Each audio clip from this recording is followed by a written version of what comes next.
ভাবুন তো কেমন ছিল সেই ভয়ানক দৃশ্য, যখন এক মায়ের চোখের সামনে তার কলিজার টুকরো সন্তানদের এক একে ফুটন্ত তেলে ফেলে মারা হয়েছিল।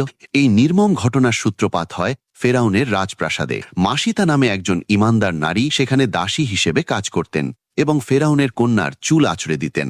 একদিন কাজ করার সময় তার হাত থেকে চিরুনিটি পড়ে গেলে তিনি অজান্তেই বলে ওঠেন বিসমিল্লাহ, যা শুনে ফেরাউনের কন্যা অবাক হয়ে জিজ্ঞাসা করেন, তুমি কি আমার বাবার নাম নিলে? মাসিতা তখন এক মুহূর্ত দেরি না করে নির্ভীক চিত্তে উত্তর দেন, না, আমি সেই আল্লাহর নাম নিয়েছি যিনি আমার, তোমার এবং তোমার বাবারও একমাত্র রব। এই সত্য শুনে ফেরাউন চরম ক্ষিপ্ত হয়ে মাসিতাকে তার ধর্ম ত্যাগ করতে বলে, কিন্তু তিনি নিজের ইমানে পাহাড়ের মতো অটল থাকেন। তখন তাকে শাস্তি দিতে ফেরাউন এক বিশাল তামার পাত্রে তেল ফুটিয়ে তার চোখের সামনে এক একে তার সন্তানদের সেই ফুটন্ত তেলের আগুনে নিক্ষেপ করা শুরু করে। নিজের কলিজার টুকরোদের তিলে তিলে শেষ হয়ে যেতে দেখেও মাসিতা বিচলিত হননি। একদম শেষে